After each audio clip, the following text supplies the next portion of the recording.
ये मेनली अभी हाल ही में हमारी मीटिंग केंद्रीय विश्वविद्यालय के कुलपतियों की राष्ट्रपति भवन में हुई थी। 2 दिन का विजिटर मीट कॉन्फ्रेंस करके दिल्ली में हाल ही में, और दोनों दिन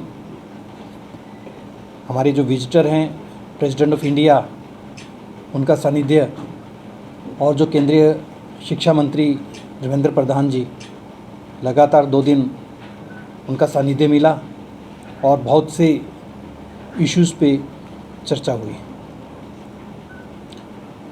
मेनली जो फोकल पॉइंट रहा इन 2 दिन का जो विजिटर मीट हुई, इसका ये रहा कि क्वालिटी एजुकेशन को लेकर के पर्टिकुलरली केंद्रीय विश्वविद्यालयों में और आईआईटीज़ में, जिनके डायरेक्टर भी आए हुए थे, क्वालिटी एजुकेशन को कैसे बढ़ावा दिया जाए। और वो केंद्र बिंदु उसके लिए रहा राष्ट्रीय शिक्षा नीति, नेशनल एजुकेशन पॉलिसी 2020। अभी 29 और 30 जुलाई को प्रगति मैदान में, जो कि India trade promotion organisation ITPO Pragati Maidan में है, वहाँ पर 29 और 30 जुलाई 2 दिन का एक भारतीय शिक्षा समागम करके, और वो जो है वो 3rd एनिवर्सरी राष्ट्रीय शिक्षा नीति को मनाने के लिए हो रहा है, जिसमें माननीय प्रधानमंत्री जी उसमें इनॉग्रल पे मुख्य अतिथि होंगे। और 3 साल यानी कि आज से 3 साल पहले NEP 2020 का जब कैबिनेट में इसे पास किया गया था और इम्प्लीमेंट हुआ था पूरे देश भर में, आज से 3 साल पहले 2020 में 3 साल कंप्लीट होने पे 3rd एनिवर्सरी, और 3rd एनिवर्सरी का मतलब है कि उसका अप्रेजल हर विश्वविद्यालय के द्वारा और देश के द्वारा कि हमने उसके क्या तरक्की की है। मैं ये समझता हूँ, मुझे ये बताते हुए हर्ष भी हो रहा है। मैं काफ़ी थोड़ा सा ये प्रेस कॉन्फ्रेंस थोड़ा लंबी इसलिए भी होगी कि काफ़ी पॉइंट्स, टेक्निकल पॉइंट्स और जो हमने इस मामले में प्रगति की है उसको बताना चाहूँगा, क्योंकि हमारा विश्वविद्यालय देश का अग्रणी विश्वविद्यालय बन करके उभरा है। और यही चीज़ अभी हाल ही में जो NAAC की टीम आई थी हमारे पास, और NAAC की टीम ने भी स्पेशल एम्फेसिस और एप्रिसिएशन अपनी रिपोर्ट में भी और अन्यथा भी इस विश्वविद्यालय के लिए किया है। हमारा विश्वविद्यालय एक अग्रणी विश्वविद्यालय इस देश का बन करके उभरा है, जिसने राष्ट्रीय शिक्षा नीति को यहाँ पर इम्प्लीमेंट किया है। मैं ये कह सकता हूँ कि राष्ट्रीय शिक्षा नीति एक ऐसी शिक्षा नीति है जो विद्यार्थी के सर्वांगीण विकास के लिए, विद्यार्थी को समाज से जुड़ने के लिए, विद्यार्थी को देश से जुड़ने के लिए बहुत लाभकारी सिद्ध हुई है। हमने जब इसका डॉक्यूमेंट बनाया था 2021 में, तो उस समय के जो हमारे यहाँ के ऑनरेबल गवर्नर हरजेंद्र विश्वनाथ आर्लेकर जी, उनके द्वारा वो डॉक्यूमेंट को रिलीज़ किया गया था।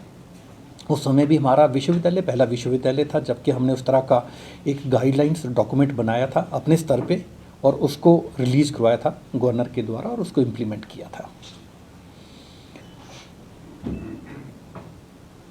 मैं इसको अपना वक्तव्य को 5 थीम्स में डिवाइड करूँगा, और उसका लाभ हमारे विद्यार्थियों को कैसा हुआ, समाज को कैसे हुआ, देश को कैसे हुआ, उस चीज़ पे फोकस करूँगा।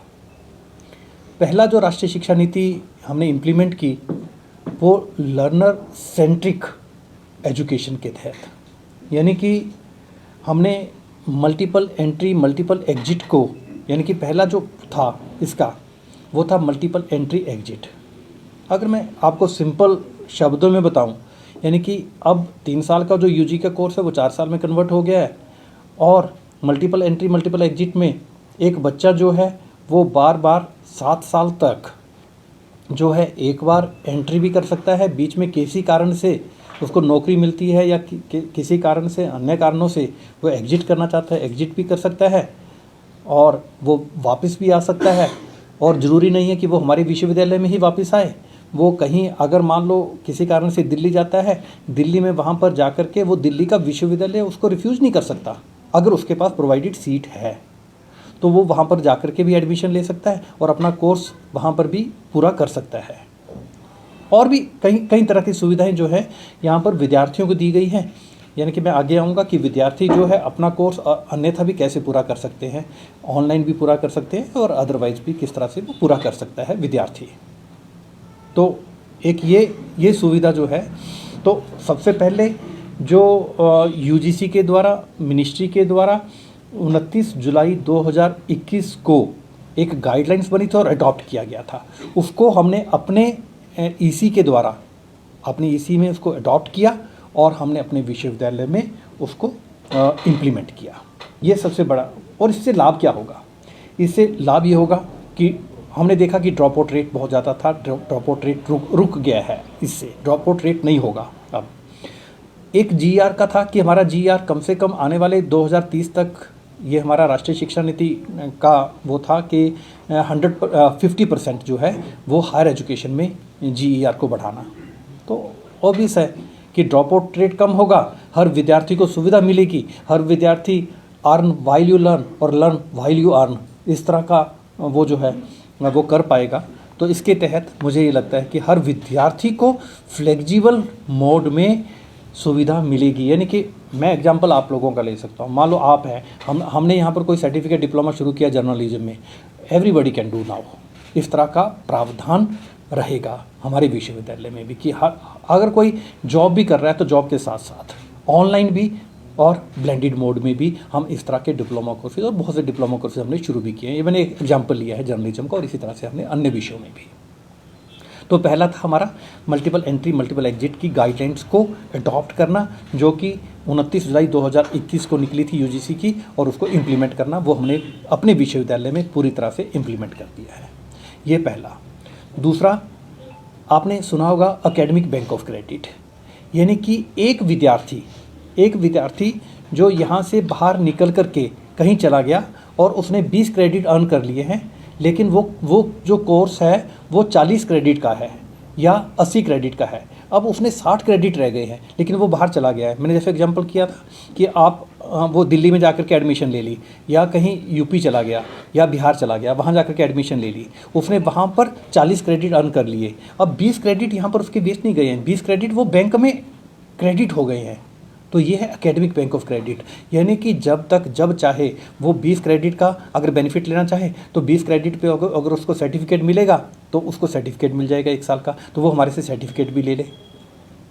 तो इस तरह का प्रावधान बहुत फ्लेक्सिबल कर दिया गया है विद्यार्थियों के लिए। तो अभी मैं बताऊंगा कि जैसे हमारे विश्वविद्यालय में अभी ऑन बोर्ड जो ABC का जो पोर्टल है, एकेडमिक बैंक ऑफ क्रेडिट का पोर्टल है जो यूजीसी में, उसमें हमारे 2200 विद्यार्थी थे, और 2200 विद्यार्थी का आज की डेट में ABC ID जनरेट हो चुका है।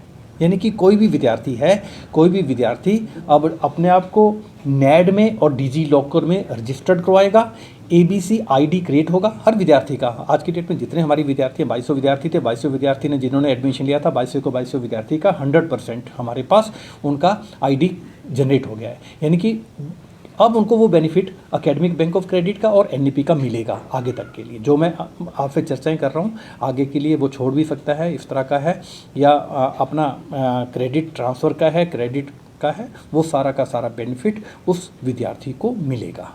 पर उसके लिए कंडीशन है, इंस्टीट्यूशन को रजिस्टर्ड होना पड़ेगा, वो हमारा विश्वविद्यालय रजिस्टर्ड हो चुका है। हर विद्यार्थी को रजिस्टर्ड होना पड़ेगा। मैंने बताया आपको, हमारे 100% विद्यार्थी उसमें ID जनरेट कर चुके हैं, रजिस्टर्ड हो चुके हैं। और नेड और डिजी लॉकर में। डिजी लॉकर का फ़ायदा मैं बताता हूँ आपको, एक सिंपल शब्दों में मैं बताता हूँ। डिजी लॉकर का फ़ायदा ये है कि मान लो कोई विद्यार्थी फॉरेन में चला गया, अभी तो क्या है, वहाँ से कनाडा से बोलता है कि जी मुझे इसका वो चाहिए, इस तरह का सर्टिफिकेट चाहिए, वो अप्लाई करता है, एक महीना मैं HPU का देखूँ, बड़ी यूनिवर्सिटी है, वहाँ कहीं टाइम लग जाता है, हमारे विश्वविद्यालय में शायद टाइम ना लगे। लेकिन अब क्या है, कहीं भी विद्यार्थी कहीं भी बैठा है, देश के किसी भी कोने में बैठा है, विदेश में बैठा है, वो डिजी लॉकर के द्वारा वहीं से अपनी डिग्री जो है वहीं प्रिंट कर सकता है, क्योंकि डिग्री का फॉर्मेट हमने तय कर लिया है, हमने मिनिस्ट्री को दे दिया है, ये हमारे डिग्री का फॉर्मेट होगा। और डिजी लॉकर के द्वारा अब सुविधा है, वहीं बैठे बैठे अपनी मार्कशीट भी और डिग्री भी वहीं से जनरेट कर सकता है। ये दूसरी सुविधा जो हमने विश्वविद्यालय में अडॉप्ट की और दी। तीसरी सुविधा जो है वो है नेशनल क्रेडिट फ्रेमवर्क। अब जो हमारा नेशनल क्रेडिट फ्रेमवर्क है, जो एकेडमिक बैंक ऑफ क्रेडिट है, ये 28 दिसंबर 2021 को UGC के द्वारा रिलीज हुआ था डॉक्यूमेंट, और हमने अडॉप्ट कर लिया था। नेशनल क्रेडिट फ्रेमवर्क जो है, इसका मतलब यह है कि it will provide framework for accumulation of credit from the academic grade, skill programme and relevant experience. जैसे मैंने आपको बताया कि उसने 10 क्रेडिट का